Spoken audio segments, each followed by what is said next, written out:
May mga kwentong sumisigaw at may mga kwento rin na tahimik lang na naghihintay mapansin.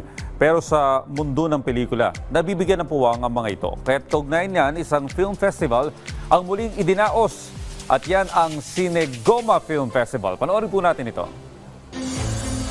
Sa buhay, hindi nawawala ang suliranin. At sa pamamagitan ng pelikula, ay nabibigyan ito ng pansin. Ito ay daan para mapag-usapan at marinig pa ang mga boses ng publiko. Kaya naman isang film festival ang muling isinagawa at yan ang Cinegoma Film Festival na kasalukuyang ginaganap sa Quezon City Circle.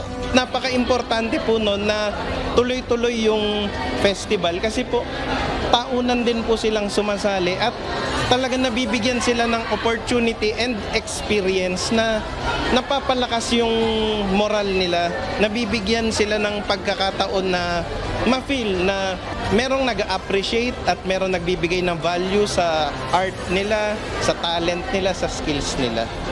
Naging festive, makulay at puno ng sigla ang pagbubukas ng festival dahil sa mga performances at samot-saring exhibited items tulad ng mga pagkain at essential goods. Ito ay dinaluhan ng mga estudyante kung saan nagbibigay ng platform sa mga aspiring filmmakers. Maraming sumasaling students kasi siyempre nag-i-start talaga ang pangarap natin sa mga bata, sa mga estudyante. Lalo na yung mga wala pa sa industriya.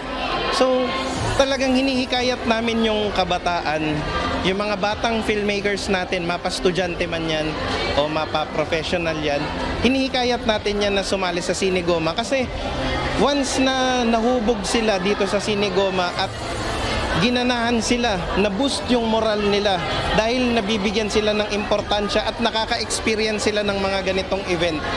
Sigurado ako na may lalabas at lalabas na kakaibang filmmaker dyan na makakagawa ng isang pelikula na magkakaroon ng impact.